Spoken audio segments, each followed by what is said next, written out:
Why, hello. Hey, guys. Good to see you. Nice to see you. Hey there. Wow, this is so very, very exciting. I wasn't sure whether I was going to be able to make it. I had a total knee replacement last Tuesday, and I'm really drugged up right now.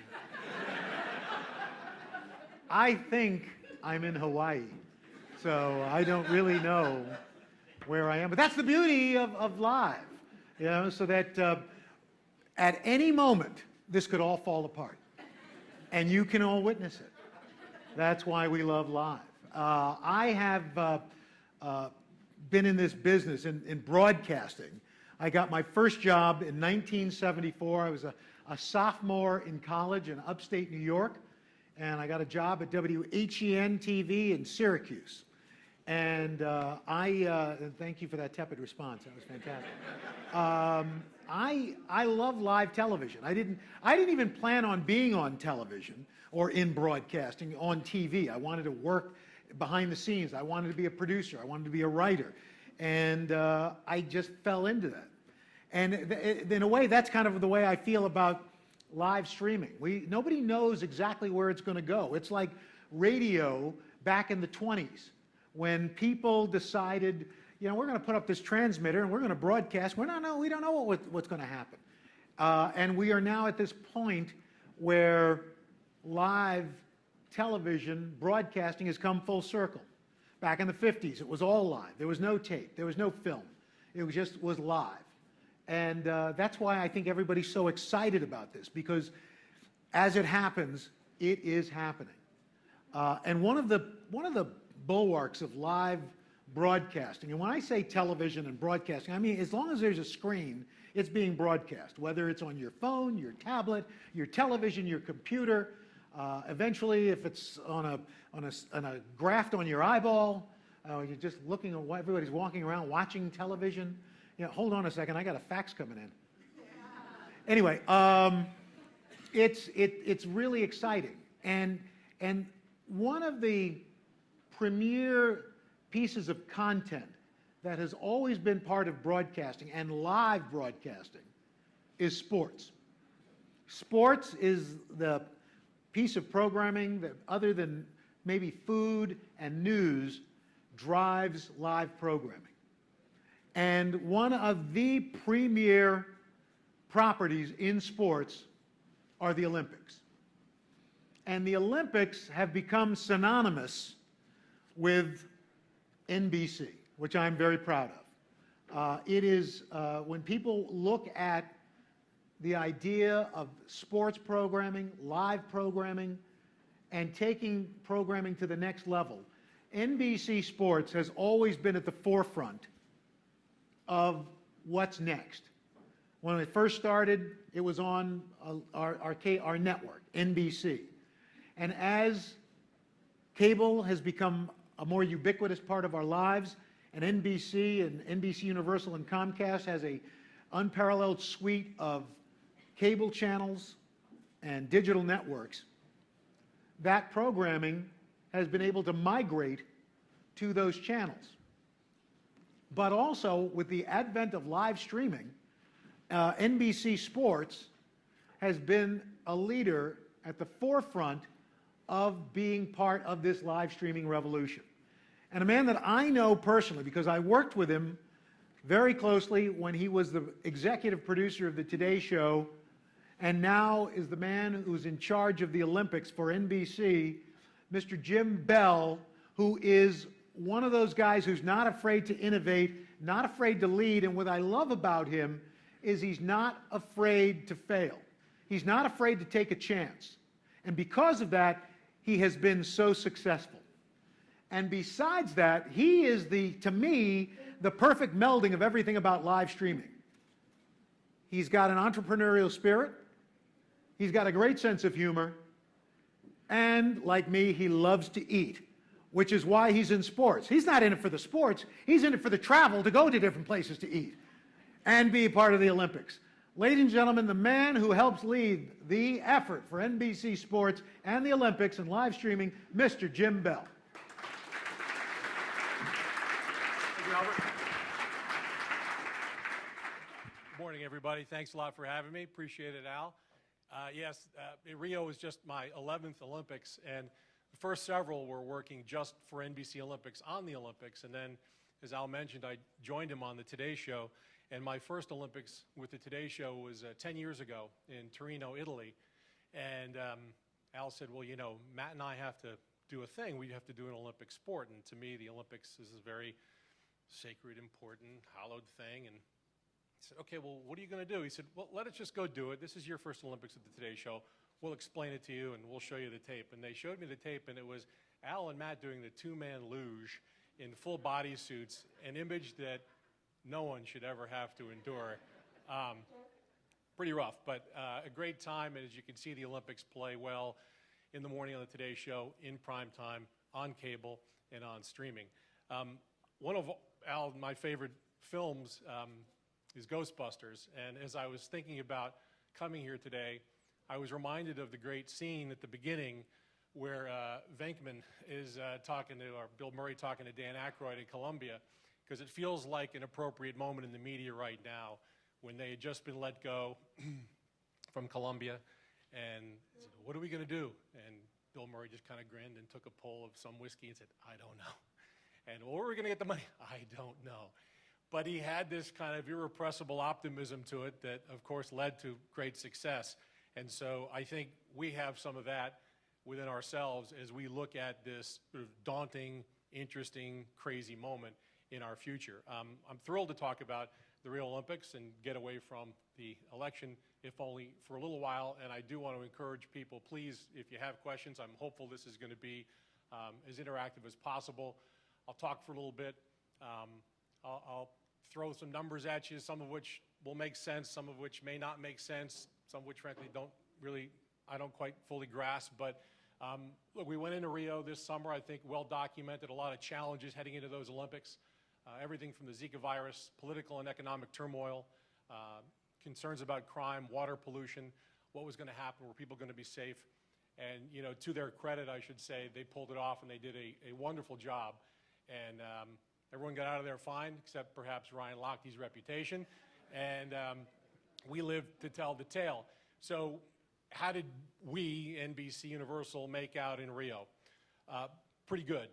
It was the most consumed Olympics ever, which may not shock you because it is more available than ever. It's more content, it's on more screens, and it was in a time zone during a time of day when there was stuff happening when people could watch it. So most consumed. Most dominant.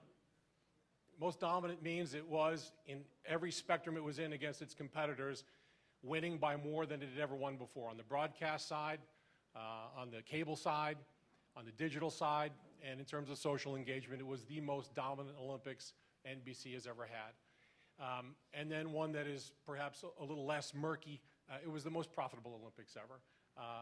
The number is, I guess, around $250 million.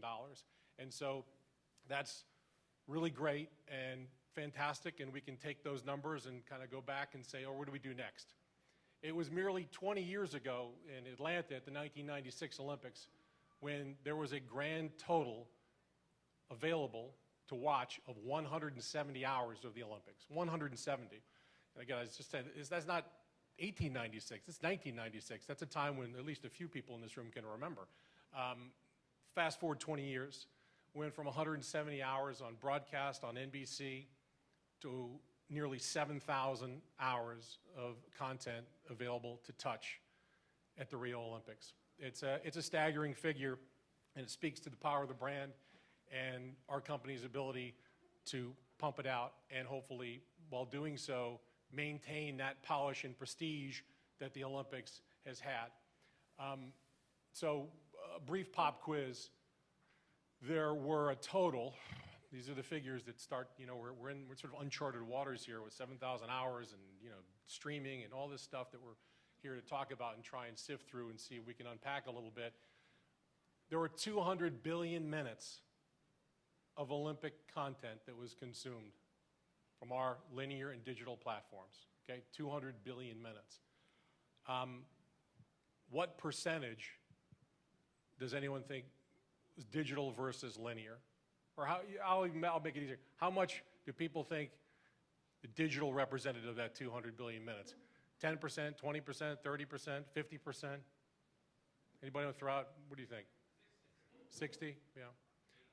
85, 90. I asked my kids this last night as well. I've got 4 teenage boys, and they were sort of in the same ballpark. It's actually 3%. 3% was digital, and 97% of Olympic content that was consumed was still on linear TV, on cable, and on broadcast, which is pretty amazing given the massive growth that digital represents. And it does represent growth, and it does represent where a lot of this content will be focused moving forward as mobile becomes a bigger player. And you saw some of our initiatives perhaps in Rio to try and get Snapchat involved, and our partnership with BuzzFeed, and working with Facebook and other social media platforms to try and find those elusive millennials. And the good news is they came. And so I'll now refer to some statistics so that I can make sure I get these right, because these are a lot of numbers, and hopefully not too many, but it's important. So the contemporary media environment has produced huge changes in consumer behavior, especially among younger viewers. Their viewing behavior tends to favor shorter content, clips versus long form. And of that, whatever 3 billion minutes, by the way, of live streaming during the Olympics, more than half of it, I think it's more, maybe even like 70%, was consumed on smart TVs, which is pretty interesting, meaning that that experience for many is still best enjoyed, as we like to say, as God intended it on a big screen. Look, it's how they approach video content. It's not that younger viewers aren't interested in it, they're just touching it and consuming it differently. That's great. And we were able to engage them and get them involved. So for the last broadcast primetime season, people 18 to 34 made up 10% of the total adult audience. During the Olympics, that was 17%, 70% increase. The Olympics topped all broadcast primetime entertainment programs at a 5.6 rating in the 18 to 34 demo. The NBC's 5.6 rating is equal to the next top 22 networks combined. That's a lot. NBCSN was the #1 cable network during the Olympics in total day. NBC Olympics Digital, to date, there were over 84 million uniques and 200 million visits. I mentioned the billions of streaming minutes. 2.4 billion live, 3 million total. More than 11 times the live minute stream for the last Super Bowl. On Facebook, over 140 million users were reached with Olympic content. Nearly 65 million were 18 to 34. And people 18 to 34 were engaged with this content at a very high rate, with nearly 50% of that group liking, sharing, or commenting on posts. NBC created just over 125 Facebook Lives with 33.5 hours of live programming, over 2,000 posts on the NBC Olympics Facebook page, 750 were video.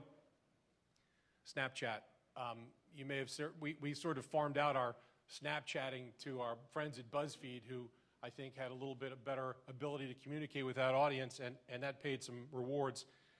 Reached 33 million users, 90% were under 35. 192 million minutes spent watching 1.9 billion snaps across their live stories and Discover Channel.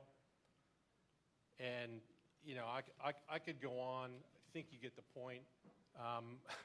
There's just a lot of ways to get this content out, and people are interested and engaged in it. And I think in some degree, to some degree, it's about the measurement and how people are looking at one particular snapshot, whether it's a rating in prime time. Again, if we look back 20 years ago, even 15 years ago, fair enough, because that was really the ball game. The ball game's changed, and it's great, and we feel happy about it as far as the Olympics are concerned, because of its ability to play across all these various screens and platforms. You know, the World Series, which is about to start tonight, it's 7 games. That's it. I mean, it's always going to be what it's going to be. The Super Bowl is one-day event. The Olympics is a 2-week event, a way to connect, a way for advertisers, a way for marketers to create branding unlike anything else. And the advertising feedback from us for Rio was through the roof positive. And we feel very confident moving forward as we take this 5-ring brand that it really truly does remain the gold standard when it comes not just to television or sports television, but media, period. So it's a lot of numbers. It's a lot of hope, perhaps some of it Dr. Venkman-like, inspired by a little nip, but I actually happen to believe in it. And with that, I'd love to hear from any of you who want to ask about Rio or the Olympics moving forward. Yes, sir, jump in. Hi, I'm just wondering, as you reflect on the whole experience, obviously the results speak for themselves, tremendous success. You did take some heat about the approach to crime on broadcast networks, and I just wonder if any, sort of revisiting and kind of tweaking of that is to be expected the next time around. Will you go about it the same way? Well, I'm not sure specifically, but I think there was, to agree that there was some heat about the opening ceremony, perhaps not being available live. That was one thing. I mean, once the toothpaste is out of the tube with live streaming, which we opened it in London, and we said in London, every single frame of competition that takes place can be live streamed. That was a big Rubicon to cross, because there were people whose livelihoods, and streaming's great, but our business model is built on still the revenue coming from commercials, specifically primetime broadcast network commercials. So anything that might potentially jeopardize that revenue stream, like streaming the events live. Well, I just saw Michael Phelps swim, in my office at 4 or 5 o'clock in the afternoon. Why am I going to go home and watch it again? There was concern about that. We didn't really know how that was going to go. In fact, in London, what happened was people who streamed actually tended to watch more television than people who just watch television. They were sort of super fans. And so we've had that approach in Sochi. We've had that approach in Rio. I think what we're seeing, what we saw a little bit in Rio, where we didn't see that effect quite to the same level, is because of the time zone and the fact that even though we were concerned that London was a tape-delayed Olympics in prime time, in fact, that didn't seem to matter at all. As far as the opening ceremony is concerned and streaming it, there is some voices out there that would like to see it live. It's just, it is not a sports event. It is not a specific competition. It's a pageant. It needs explanation. And in terms of when Rio, I mean, it took place at, I think, 7 o'clock Eastern time, 8 o'clock there. So our intention is to obviously maximize the viewers and get them later. So we held it for an hour. And in the future, will we keep having conversations about whether or not that event is specifically something we'll live stream? Yes, I suspect eventually it'll happen. I'm not sure about the next few Olympics, though, being in Asia, whether it'll make sense or not. Yes, sir. Platforms, and I'm curious to ask, I'm curious to ask about all the experiences that you guys were trying to come up with to make the Olympics more interactive and immersive. Were there experiences that you just kind of weren't able to get together, perhaps technically in time, and that are kind of on your wish list to deliver in the future? We don't do a lot around the Olympics, specifically the coverage of the games unilaterally.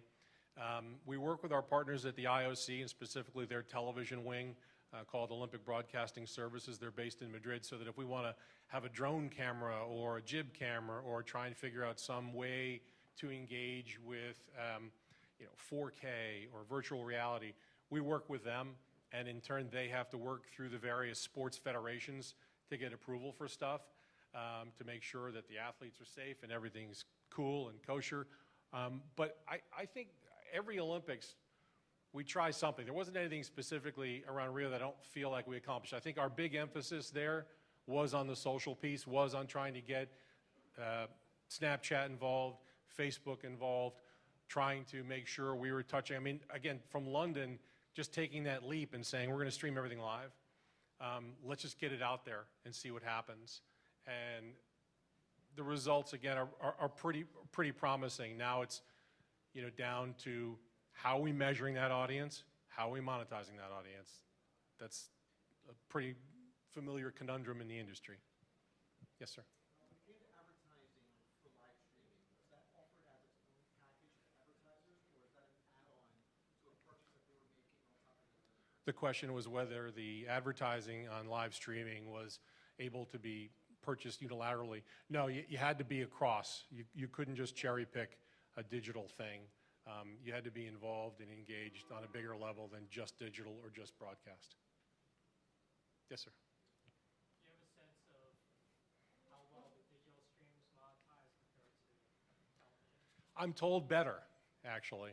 The digital streams monetize, the CPMs are higher and better, and that's obviously where a lot of advertisers want to be, but they also appreciate that there's this big swath out there that still wants to watch the Olympics in prime time and see that big production.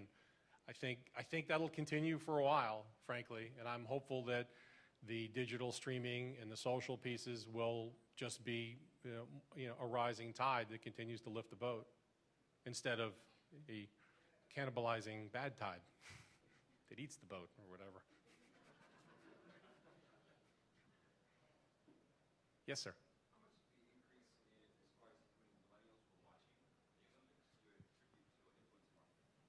How much do I try that one more time? Sorry. Sure. You said that the number of millennials were up about 70%, you said? No, 17. 17. I said the percentage of the primetime audience is usually millennials don't constitute a big part of the primetime audience as it is. It's about 10% in the last TV season. So to get it to 17%, to increase that number was a positive thing. But again, they're not a big part of that audience right now. Right, and how much of that increase do you attribute to the influencer marketing that you all used? The influence of what? Influencer marketing?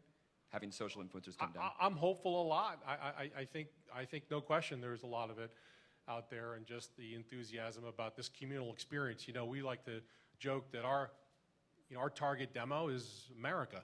We're not looking for 12 to 15s or 25 to 54s or women or men. We want everybody. This is a big tent, one of the last big tents out there.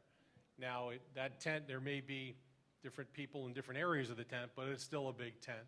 And I think millennials will continue to grow, and whether or not they're watching it in prime time with Bob Costas or on their phones. Thank you. Yes, sir.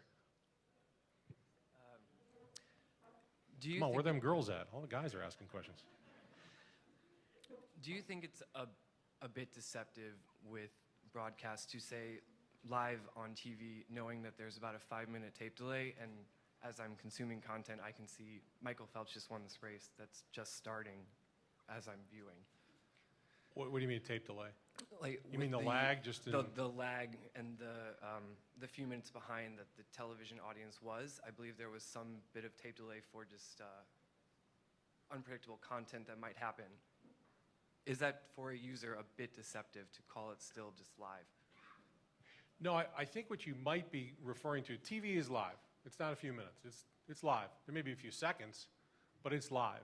It's the streaming that can, depending on your provider and your internet connection, have a bit of a lag that may be more like, I'm going to make a guess, 30 seconds.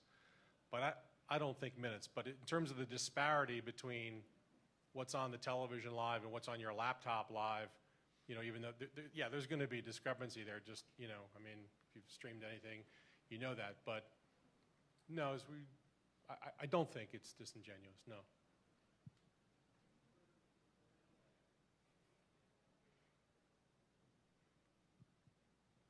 Wait a minute. Oh, in the darkness. There she is. Hi, Jim. You mentioned there about the challenges of measuring and monetizing the social audience, and I think that's a big challenge for everybody.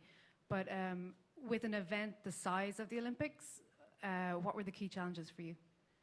In terms of monetizing? Well, In terms of measuring them, first of all. Well, I mean, you've got something in Nielsen that a lot of people in the industry are happy to kvetch about, but it's still Nielsen. It's still the standard by which things have been measured. And I think, you know, if you go back whenever that started, 50 years ago, and people said, well, this is how much we're going to charge because this many people, I mean, that business has grown over the years. And does it make sense all the time? No. But is it what we got? Yes. And you know, certainly from my experience on the Today Show, you know, there was a scorecard every single day. You got it. This is how you did in the demo. Here are your total viewers. Boom, boom, boom. What we're experiencing now is there's, you know, I think we wish we had a Nielsen for what's going on now, and to be able to at least have some accepted standard of measurement. And I think as we came out of Rio, getting dinged in a few places for the primetime rating being off London and not really quite being able to adequately have people grasp this, what we used to call at NBC 5 or 10 years ago, TAMI, Total Audience Measurement Index, and now we're calling TAD, Total Audience Delivery, out there because, well, what is it? And, you know, and the advertising community is like, well, what is that? And we're like, oh, it's all these people, and they watched for this many minutes, and they did this and that. It's confusing. I think that's really where we're at. I mean, I think people genuinely understand that the Olympics is a massive event that for 2 weeks is just going to dominate, and you're going to be watching it and checking it. It's going to be on your Facebook and your Twitter feed, and when you're in this line at Starbucks or it's dropping your kid off at school, it's what people are going to be talking about. And so that's attractive to advertisers. So it just kind of comes down to how are we measuring it, how are we capturing it, how are we reporting it, how are we getting paid for it, what's the value. And I know that a lot of the advertisers for Rio are in the midst of doing a lot of their post-mortems. How'd they do? How did they feel like their brands did? And the early reports are pretty favorable. The early reports are pretty positive on that end, which is very, very rewarding to us to know that we've got you covered. You want to be digital, we're there. Cable, we're there. Broadcast, primetime, we're there. So TAD or TAMI or whatever the hell the acronym turns into one of these days, I can't wait. Because I feel really good about the Olympics' ability to flourish in any environment, frankly. And sports in general, yes. Do you see an opportunity using IBM's Watson technology beyond Watson ads to a live streaming space? I don't know. I think that can really revolutionize the streaming experience because it's so integrated. No, I'll talk to you later then. Sounds good. Yes, sir.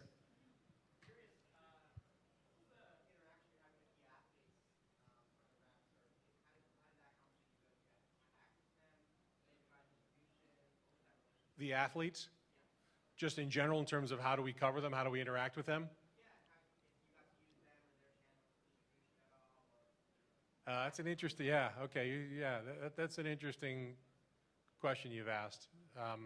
I know that's something, you mean like their content when they're taking videos in the Olympic Village and doing different things, yeah.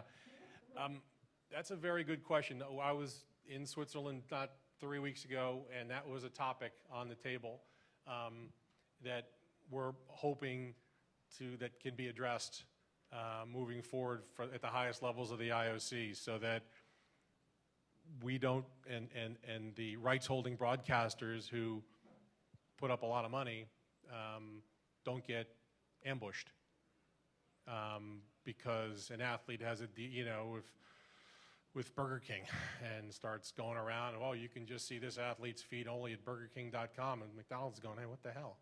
So yeah, that's a good question that hasn't, it's coming, we're kind of getting there, but hasn't quite been a major issue yet, but could be.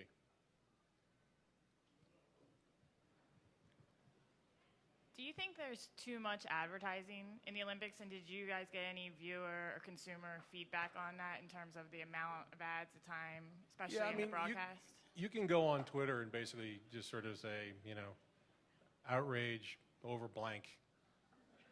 I mean, I think we're all there at this point. I was very intimately involved in the planning and execution of the commercial load on the opening ceremony, and it was less than London. But if you went on Twitter, you wouldn't have thought that to be the case. In fact, stories were written the next day, and a lot of, let's say, not the hardest working newspaper writers who love to just say, and there was outrage on Twitter over all the commercials, the excess commercials, who then had to go back and actually, Kantar or somebody did the study and said they actually ran fewer commercials, which is just fascinating in a way, and beyond my griping about the reporters not maybe doing their jobs properly for a second. The more interesting aspect is the cultural thing. Like, whoa, just 4 years ago. But everybody is like, what, a commercial? You're not going to make me watch it. I have to watch a commercial now? I'm on Netflix, I'm on Hulu, I'm on my DVR, I'm on my phone. So that is a big shift in terms of that swath of the audience, and I don't want to dismiss it as, you know, 4 angry guys on Twitter. I think there were people who genuinely believed they couldn't believe, which in a way makes the commercials more valuable. I mean, it does become a thing for a lot of advertisers, a lot of brands, to unveil special new creative at the Olympics as they do during the Super Bowl, and it becomes part of the narrative. But specifically, yeah, I mean, that was pretty eye-opening. Yeah, up here in the front. So I'm curious, Brian Benzo, Social Fans, if you had to pick an analytic from a digital perspective that you haven't had available for you from a traditional media, which one's like kind of the most exciting in the digital space for what you can do moving forward? The most exciting analytic in the digital or space, I mean, I was personally taken with Snapchat because it's the one I least understand. You know, I had to save one safe space for my children to play around and do stuff. So when I saw those numbers from Snapchat and the way they were engaging younger people, that was some information that I thought was pretty stunning, and how our partners at BuzzFeed were over the moon about their partnership. You know, they brought a certain sensibility that maybe stodgy older producers like me didn't have in terms of being able to, you know, talk the talk in that space. And we gave them the ability to interact with this wonderfully hollowed brand with the Olympics. And that's really what the challenge becomes every time, is how do you take this thing like the Olympics that's so special? It means a lot. It's patriotic, man. It's great. It's the world coming together and holding hands and competing, and it's a beautiful thing. But how do you evolve that presentation but maintain the tradition? You got to take some chances, as Al said. You got to take a few risks. You're going to do some things that people aren't going to love, but you're going to have to keep doing things like we did, because otherwise we'd still be in 1996 with, you know, a bunch of primetime shows and people freaking out that they couldn't watch. Actually, the interesting thing about the 96 evolution, the thing that kind of triggered that to the next level and expanded the Olympics onto cable, was women's sports. 96 was the Olympics of Mia Hamm, the great USA women's basketball teams, softball teams, and it was Bob Costas basically coming on saying, here's a 30-second highlight, they scored a goal, and now let's get you back to the gymnastics, because prime time is still, even 20 years later, the place where you see the swimming and the diving and the gymnastics and the track and field for the most part. And these other sports, people were going nuts. How come I can't see that? And that caused us to say, well, we got to open that up a little bit. And then we opened it up a little more. Now we're continuing to open it up, but hopefully still keeping the brand safe. I'm being wrapped, I believe, but I'll be, okay, go ahead, real quick. Minutes, yes. Shocked. I thought it would be a higher percentage of the total minutes. It sort of simultaneously confused but pleased me, because it's still, like, we're still here, linear. The percentage? I threw out like 20, 25, I thought maybe a quarter. So it's good to see. I mean, but when you have the #1 broadcast network for 2 weeks running at the highest, you know, ratings for the TV season, you have the #1 cable network in NBCSN. I mean, that's a lot of minutes being consumed by a lot of people. So that is, as Martha says, a good thing. I think it's definitely going to shift. I think that percentage is inevitably going to shift. But what's interesting is the primetime linear broadcast revenue stream is still about 75% of all the money we make on the Olympics. So it's the old conundrum of, you know, analog dollars and digital pennies. We don't see it that way necessarily because we think this event in particular lends itself towards lifting all parties and still being able to dominate across the different spectrums and screens. Okay, on that note, I'll let you get on with your day. Thanks so much, I appreciate it.